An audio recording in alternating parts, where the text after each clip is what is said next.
వల్లభనేని అనిల్ గారు, నిర్మాతలు అభిప్రాయం మనం చూసాం. చిరంజీవిని కూడా కొద్దిసేపటి కిందట కలిశారు. అంటే ఏ విషయంలో వెనక్కి తగ్గేది లేదు, అందరికంటే ఎక్కువ జీతాలు ఇస్తున్నాము, కార్మికులను చక్కగా చూసుకుంటున్నాము, ఇదే వాళ్ళు ఇస్తున్న వివరణ. ముందు దీనిపై మీ అభిప్రాయం ఏంటి సార్? సార్, కార్మికుల వేతనాలు పెంచి ఇచ్చారు అంటే మళ్ళీ మేము ఎందుకు ఇట్లా మేము షూటింగ్ రామని చెప్తాము. కార్మికుల వేతనాలు 3 years తర్వాత పెరుగుతున్నాయండి. 2022లో పెరిగాయి. తర్వాత మళ్ళీ 3 years తర్వాత పెంచుతామని ఆ రోజు చెప్పారు. ఆ రోజే మేము క్లారిటీగా మాట్లాడాము. ఇంకా ఎవరి ఇయర్ పెంచండి, ఇట్లా కాదు అంటే లేదు 3 years వరకు ఇదే ఉంటుంది, తర్వాత మళ్ళీ 3 years తర్వాత ఆటోమేటిక్ గా పెంచుకుంటూ వెళ్ళిపోతాం, ఇక మీటింగ్లే ఉండవు అని ఆ రోజు చెప్పారు.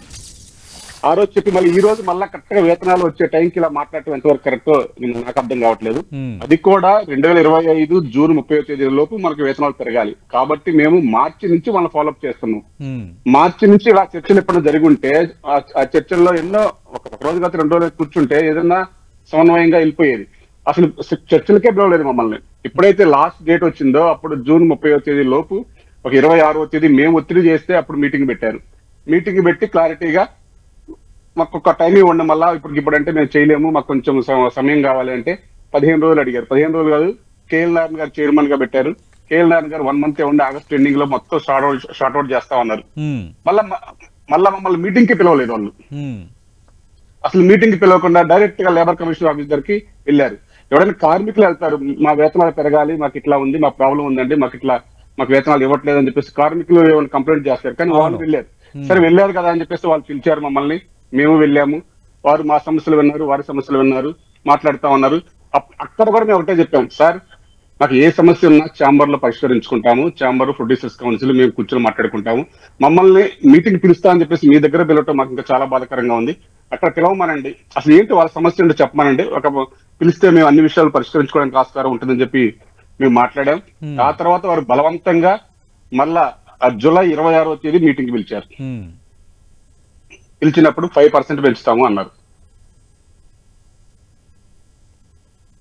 5% పెంచుతాం అన్నారు.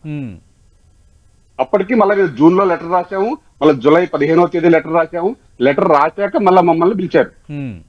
మేము అప్పుడు కూడా క్లారిటీగా రాసాం. మేము ఆగస్టు 1st లో, సరే మీరు టైం అడిగారు కాబట్టి ఆగస్టు 1st లోపు మాకు క్లియర్ కాకపోతే మేము ఆగస్టు 1st నుంచి ఎవరైతే 30% ఇస్తారో వారికి మేము పనిలోకి వెళ్తాం తప్ప మేము స్ట్రైక్ చేయము, మేము విధులకు రాకుండా ఉండము, మేము కంపల్సరీ వస్తాం, ఈ లోపు మీరు తేల్చండి మేము వస్తాం అని నోటీసులు రాసుకుంటానే వచ్చాము. అంతిమంగా మేము ఒక రూల్స్ ప్రకారం ఫాలో అయ్యాం. అదండి జరిగింది. అంటే అనిల్ గారు 5% పెంచుతామని వాళ్ళు అన్నారు, మీరు 30% పెంచమంటున్నారు. అంటే ఇష్యూ ఇంతవరకు ముదిరింది కాబట్టి, షూటింగ్లపై ఎఫెక్ట్ పడుతుంది కాబట్టి మధ్య మార్గంగా మీరేమైనా 30% నుంచి తగ్గే అవకాశం ఏమైనా ఉందా, లేదంటే ఖచ్చితంగా ఎట్టి పరిస్థితుల్లో 30%? మేము ఒకటే అండి, పిలిచి మాట్లాడు, ఏ ఇంట్లో అయినా సరే పిలిచి మాట్లాడతారు, ఎక్కడైనా సరే పిలిచి మాట్లాడితే అది మేము ఎక్కువ మేము ఇవ్వలేకపోతున్నాం, ఎందుకు ఇవ్వలేకపోతున్నాం, లేకపోతే మేము అట్లా అడుగుతున్నాం, ఎందుకు అడుగుతున్నాం అని చెప్పేసి 1-2 చర్చల్లో ఏదో ఒక కన్క్లూజన్ వస్తుంది. కాబట్టి మేము అనేది ఒకటే అండి, మీకు కార్మికులు బాగుండాలి, అలాగే మనకి కార్మికులు వేతనాలు ఇచ్చే ప్రొడ్యూసర్ కూడా బాగుండాలి అనుకుంటాం. ఆ బాగుండే సెక్షన్ లో ఇప్పుడు ఈ రోజు మేము 30% ఒకటేసారి పెంచలేము, లేకపోతే ఇట్లా పెంచుతాము, లేకపోతే ఇది అని కూర్చొని మాట్లాడే విధానం లేదు అక్కడ. ఇస్తే ఇవ్వండి, లేకపోతే లేదు, చేస్తే చేయండి, పోతే పోండి. ఓకే, అది కొంచెం ఇంకా బాధాకరం ఇప్పటిదాకా. ఎందుకంటే మన కార్మికులు అనే వాళ్ళు మీకు తెలుసు, సో బయట కార్మికులు ఎలా ఉంటారు, ఇక్కడ కాదు వేరే కంపెనీ మారుతారు. మన సినిమా కార్మికులు అనే వాళ్ళు సినిమాకి అలవాటు పడ్డ తర్వాత వేరే ఏం చేయలేదు. అటువంటి కార్మికులు ఇప్పటిదాకా షూటింగ్ చేస్తూ ఒక వేగస్ వచ్చేసరికి ఉంటే ఉండిపోతే అంటే చాలా చాలా బాధ కలుగుతుంది. ఓకే, అంటే అనిల్ గారు ఈ లేబర్ కమిషన్ దగ్గరికి వెళ్ళారు కదా, మీరు కూర్చున్నారు, వాళ్ళు కూర్చున్నారు కదా, మరి ఈ టాపిక్ ఏమైనా వచ్చిందా? అంటే వాళ్ళు ఏంటి కరాఖండిగా ఉన్నారా, లేదంటే మధ్య మార్గంగా కొంచెం ఆలోచన ఏమైనా ఉందా? లేబర్ కమిషన్ దగ్గర అసలు ఏం జరిగింది? సార్, లేబర్ కమిషనర్ గారు అమ్మ ఒకటేసారి 30% కాదు, మీ సైడ్ నుంచి ఎవరో చెప్తారని అడిగారు. సో వారు మాకు కొన్ని ఆలోచనలు చెప్పారు.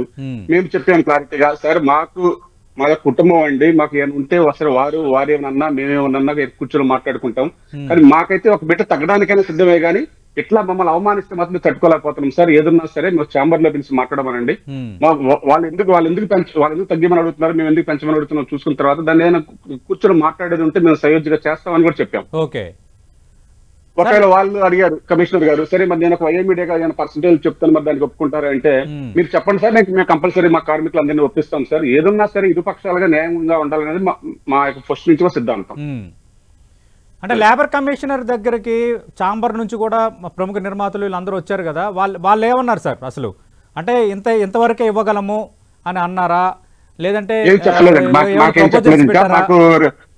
మాకు రేపు ఉదయం 11 లోపు చెప్తాం అంటే ఈరోజు సాయంత్రం లోపు చెప్తా అన్నారు. కానీ సాయంత్రం లోపు ఇక చిరంజీవి గారిని కలిసి ఇక్కడ సమస్య పరిష్కారం అయిద్దని మళ్ళీ వాళ్ళే ఫోన్ చేశారని చెప్పారు.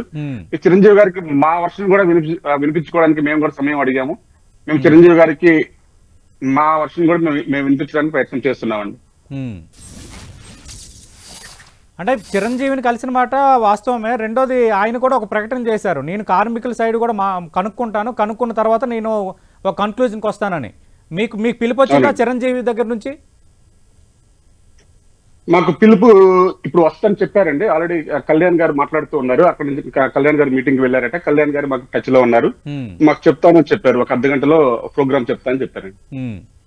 అంటే సి కళ్యాణ్ గారు అలాగే కొందరు నిర్మాతలు ఉన్నారు, ఇప్పుడు దాసరి నారాయణరావు, శ్రీ కళ్యాణ్, ఇలాంటి వ్యక్తులు కొంత కార్మికుల ఫ్రెండ్లీగా ఉంటారు. మనం చాలా సందర్భాల్లో చూసాం, మీకు కూడా ఆ విషయం తెలుసు.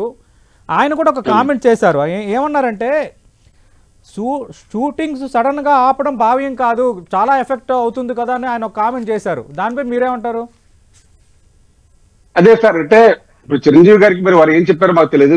మేము సడన్ గా షూటింగ్ ఆపలేదు. అదే అండి మాకు ఇంకా బాధ కలిగేది ఏంటంటే, మేము సడన్ గా ఎందుకు ఆపుతామండి? అసలు ఎందుకు మేము ఆపే వాళ్ళం కూడా కాదు. ఎందుకంటే సినిమా మా కళ్ళ ముందు జరుగుతుంది. మేము 6 నెలల నుంచి ప్రయత్నాలు చేస్తున్నాము. వారు చెప్పేది అదే. అంత తప్పుడు మాటలు మాట్లాడొద్దు అనేది అది. మేము వాళ్ళు మాకు లెటర్లు పెట్టారు, మమ్మల్ని టైం అడిగారు, మేము ఇవ్వలేకపోయామని అట్లయినా మాట్లాడొచ్చు. కానీ మేము సడన్ గా ఆపలేదు.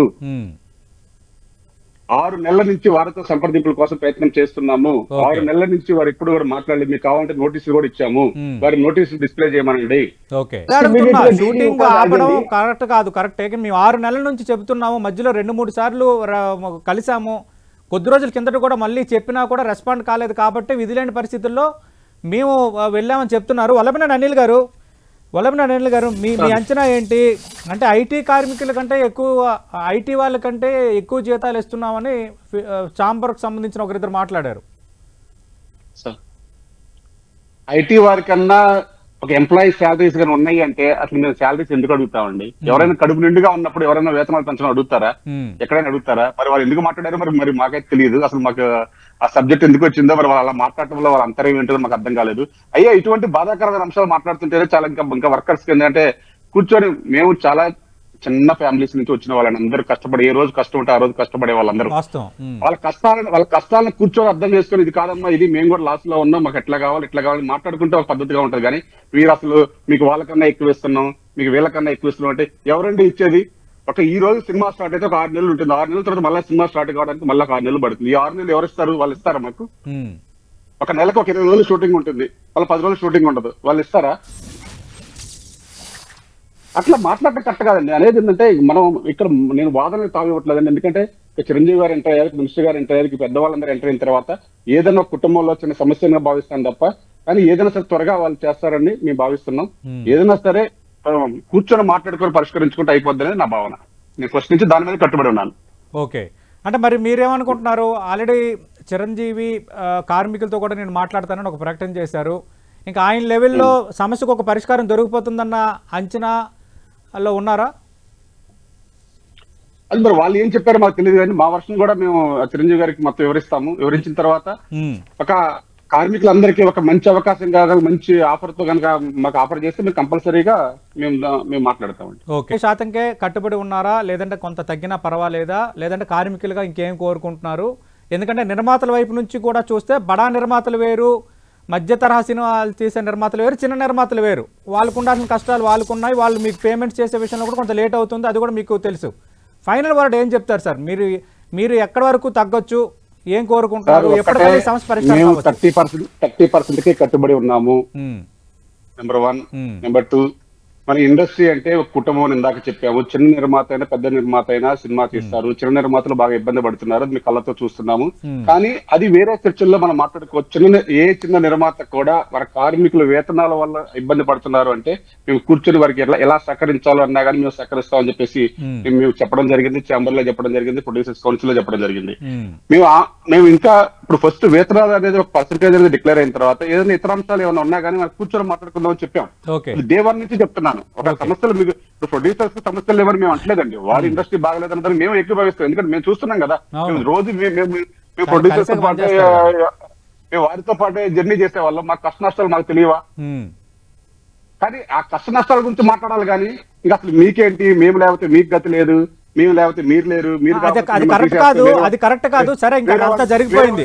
వాళ్ళు అలా అనటం అనిల్ గారు వాళ్ళు అలా అనటం కరెక్ట్ కాదు, నేను ఏకీభవిస్తాను. అయితే ఇప్పుడు చిరంజీవి దగ్గరికి పంచాయతీ వెళ్ళింది కాబట్టి మీరు 30కి కట్టుబడి ఉంటారా? మధ్యస్థంగా మీరు ఇంకోటి అనుకోవడం కూడా బెటర్ కదా, ఒక ఆల్టర్నేటివ్ అనుకుని ఉండాలి కదా. ఎందుకంటే ఒక సమస్య పరిష్కారం కావాలంటే 2 వైపుల నుంచి కొంచెం తగ్గాలి. మేము కార్మికుల పక్షాన అయితే మేము 30% కట్టుబడి ఉన్నాము. అది పిలిచి ఇందాక చెప్పాను. అది మాట్లాడుకునే విధానాన్ని బట్టి ఉంటుంది. మాట్లాడే మనుషులు ఆ పెద్ద మనుషులు కాబట్టి వారు ఏ విధంగా చెప్తారు, ఇటు ప్రొడ్యూసర్స్ కి అన్యాయం జరగకుండా న్యాయబద్ధంగా చెప్తే మేము అంగీకరించిన సిద్ధమే అంటున్నాం. చిరంజీవికి మించిన పెద్ద మనిషి ఎవరు ప్రస్తుతం ఇండస్ట్రీలో? చిరంజీవి గారే అండి. నేను చిరంజీవి గారు క్లారిటీకి పిలుస్తా అని చెప్పారు కాబట్టి మాకు నమ్మకం కుదిరింది. చిరంజీవి గారు అంటే ఇప్పుడు వాళ్ళ వర్షన్ వాళ్ళు చెప్పారు చిరంజీవి గారి దగ్గర, మా వర్షన్ కూడా మేము చెప్పిన తర్వాత మాకు ఇరువురికి న్యాయబద్ధంగా చిరంజీవి గారు చెప్తారని మేము భావిస్తున్నాం. ఎందుకంటే మేము ఇదే అంటలేదు. ఇప్పుడు చిరంజీవి గారు మన ఇండస్ట్రీకి ఒక పెద్దగా ఇప్పుడు ఉన్నారు. ఆయన పెద్దగా వాళ్ళు వెళ్ళారు, వాళ్ళు చెప్పారు. వాళ్ళంతా టోటల్ గా ఇప్పుడు మీరు అన్నారు ఇందాక సడన్ గా రాత్రి ఆపారని. మేము రాత్రి ఆపలేదు. సార్కి అదే చెప్పుంటారు గ్యారంటీగా. మేము ఆపలేదు, మాకు కష్టం ఉంది కాబట్టి మేము అడుగుతున్నా అన్నాం. ఇక చిరంజీవి గారు ఇటు నిర్మాతలకి ఇటు మీకు ఇట్లా కాదమ్మా ఇట్లా చెప్పారనుకోండి, అది మేము వెంటనే అంగీకరించడానికి కూడా ఆస్కారం ఉంటుంది. రైట్. అనిల్ గారు, ఈ సమస్యకు పరిష్కారం కావాలి, 2 కార్మికుల జీవితాలు కూడా బాగుండాలి. అలాగే సినీ నిర్మాతలు వాళ్ళకున్న కష్టాలు వాళ్ళకు కూడా ఉన్నాయి కాబట్టి ఖచ్చితంగా మీ ఇష్యూని ఆరోగ్యకర వాతావరణంలో సఫలీకృతం అవ్వాలి. మీ చర్చలు, మీ సమస్యలకి కొంత పరిష్కారం రావాలి. సినిమా ఇండస్ట్రీ ఫైనల్గా బాగుండాలని 10 టీవీ కూడా కోరుకుంటుంది సార్. రేపు దీనికి ఒక ఎండకాటు పడాలని నేను అనుకుంటున్నా సార్. మీరు కూడా అదే అంచనాతో ఉన్నారా? మేము ఒకటే అండి, మేము చిరంజీవి గారిని మేము కూడా టైం అడిగాము. ఆ టైం కోసం వెయిట్ చేస్తున్నాము. టైం వస్తే వారికి కూడా ఖచ్చితంగా వస్తుంది. ఈరోజు సాయంత్రం మరో గంటలోనో లేదంటే రేపు ఉదయం ఖచ్చితంగా వస్తుంది. ఎందుకంటే ఆయన చెప్పారు నిర్మాతలతో. నేను 1-2 నిర్మాతలు మాట్లాడినప్పుడు వాళ్ళని కూడా పిలిచి మాట్లాడతాను, వాళ్ళ కష్టం ఏంటో వాళ్ళ వెర్షన్ ఏంటో నేను కూడా తెలుసుకోవాలి కదా అని ఆయన కూడా అన్నారండి. ఖచ్చితంగా మీకు కాల్ వస్తుంది. బట్ మీరు మీ మాట వాళ్ళ మాట విన్న తర్వాత మరి ఆయన ఎలాంటి కన్క్లూజన్కి వస్తారు, లేదంటే ఎల్లుండి ఢిల్లీ నుంచి నేను వస్తానని సినిమాటోగ్రఫీ మంత్రి కోమటిరెడ్డి వెంకటరెడ్డి కూడా చెప్పారు కాబట్టి ఆయన కూడా ఇన్వాల్వ్ అయ్యి చిరంజీవి ఇటు ఇండస్ట్రీ నుంచి ప్రభుత్వం వైపు నుంచి కోమటిరెడ్డి వెంకటరెడ్డి ఇన్వాల్వ్ అయ్యి మరి దీనికి ఒక పరిష్కారం తెస్తారని చూడాలి.